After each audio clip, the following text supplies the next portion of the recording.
भारत में क्रिकेट की लोकप्रियता से कोई भी अनजान नहीं है और भारत में क्रिकेट कितना लोकप्रिय है ये हम सब अच्छे से जानते हैं क्योंकि भारत में क्रिकेट बस एक खेल नहीं बल्कि एक इमोशन है और ये हम सबकी भावनाओं के साथ जुड़ा हुआ है।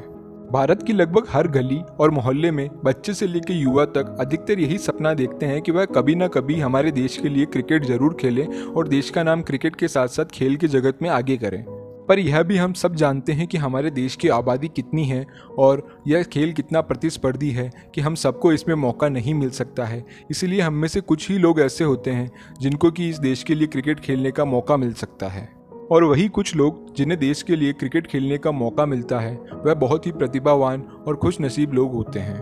और वही कुछ खिलाड़ी जिन्हें भारत की ओर से क्रिकेट खेलने का मौका मिलता है उन्हें न केवल भारत में बल्कि भारत के अलावा भी दूसरे देशों में भी बहुत सम्मान मिलता है। इसीलिए भारत की ओर से क्रिकेट खेलने वाले खिलाड़ी हमेशा सुर्खियों और लाइमलाइट में बने रहते हैं क्योंकि भारत में क्रिकेट इतना महत्वपूर्ण माना जाता है कि वह हमेशा सुर्खियों में और आकर्षण का केंद्र बना रहता है। पर दोस्तों यह भी जरूरी नहीं है कि भारत की ओर से क्रिकेट खेलने वाला हर खिलाड़ी इतना खुशनसीब हो कि वह हमेशा सुर्खियों में बना रहे और उसे उतनी फेम मिले जितना कि वह डिजर्व करता है, क्योंकि ऐसे भी बहुत से खिलाड़ी होते हैं जो कि बड़े खिलाड़ियों की छाया में दबकर रह जाते हैं या फिर उनके खेल की इतनी चर्चा नहीं होती है जितनी की होनी चाहिए। और उन्हीं कुछ खिलाड़ियों में नाम आता है दिनेश कार्तिक का। दिनेश कार्तिक वह खिलाड़ी हैं जिन्होंने इंडिया को तीनों फॉर्मेट में खेलकर रिप्रेजेंट किया है, चाहे वह टेस्ट क्रिकेट हो, वनडे इंटरनेशनल हो या फिर T20।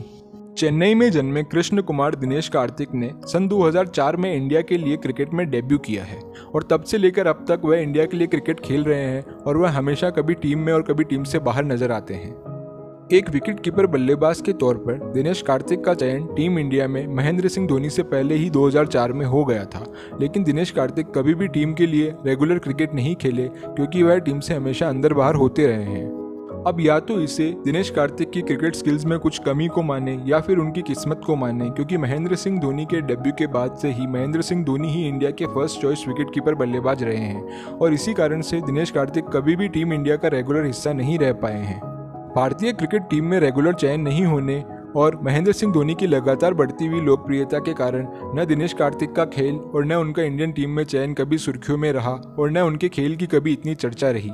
अपने कभी ना गिव अप करने वाले एटीट्यूड की वजह से हमेशा टीम के अंदर बाहर होने के बावजूद भी दिनेश कार्तिक का क्रिकेट के प्रति पैशन कभी भी कम नहीं हुआ और उन्होंने उतने ही डेडिकेशन से क्रिकेट को जारी रखा था जितने डेडिकेशन से उन्होंने क्रिकेट को चालू किया था। दिनेश कार्तिक के पूरे क्रिकेटिंग कैरियर के दौरान क्रिकेट एक्सपर्ट्स और क्रिकेट फैंस को ऐसा बहुत बार लगा कि दिनेश कार्तिक शायद अब क्रिकेट से संन्यास ले लेंगे, लेकिन दिनेश कार्तिक ने अब तक क्रिकेट को जारी रखा है और इस बार भी टाटा IPL 2022 के शुरू होने से पहले सबको यह लग रहा था कि शायद यह दिनेश कार्तिक का अब लास्ट IPL भी हो सकता है।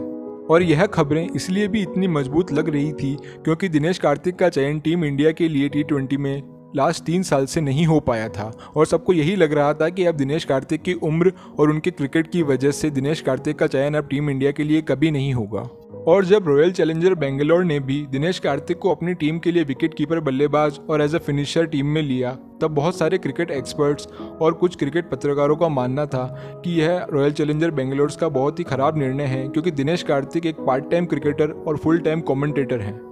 लेकिन दिनेश कार्तिक इस बार किसी और ही इरादे के साथ IPL 2022 में उतरे थे। दिनेश कार्तिक ने अपनी बैटिंग और अपनी स्ट्राइक रेट से क्रिकेट फैंस और क्रिकेट एक्सपर्ट्स दोनों को हैरान कर दिया और अपनी टीम रॉयल चैलेंजर बेंगलोर को क्रूशियल मैच जिताकर प्लेऑफ के लिए क्वालिफाई करवाया।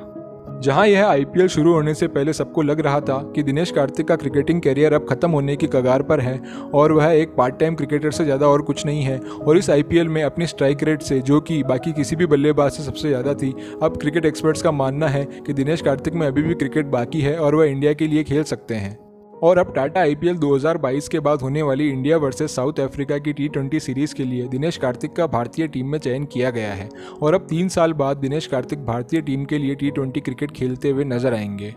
36 साल की उम्र में 3 साल बाद वापस टीम में शामिल होकर दिनेश कार्तिक ने यह साबित किया है कि अगर इंसान सपना देखे और उस सपने को पूरा करने के लिए पूरी डेडिकेशन से अगर वह मेहनत करे तो वह सपना पूरा हो सकता है। और वही क्रिटिक्स जो दिनेश कार्तिक को RCB में लिए जाने वाले फैसले को गलत बता रहे थे, आज यह सही मान रहे हैं कि दिनेश कार्तिक का इंडिया की टीम में चयन होना एकदम सही निर्णय है। क्रिटिक्स द्वारा की गई आलोचना का मुंह पर जवाब नहीं देकर, अपने खेल से उन्हें जवाब देकर और उन्हें गलत साबित कर दिनेश कार्तिक ने यह तो साबित किया है कि क्रिकेट के प्रति उनका पैशन और डेडिकेशन किसी भी और खिलाड़ी से कम नहीं है और टीम इंडिया में चयन होना वह एकदम डिजर्व करते हैं। दिनेश कार्तिक ने अपने परफॉर्मेंस से और अपने पैशन से यह बात तो साबित कर दी है कि दिनेश कार्तिक कोई पार्ट टाइम क्रिकेटर नहीं है, बल्कि वह एक रिस्पेक्टेड खिलाड़ी हैं जिन्होंने अपने देश को क्रिकेट में रिप्रेजेंट किया है और शायद आगे भी कुछ टाइम तक देश के लिए क्रिकेट खेलते हुए हमें नजर आएंगे।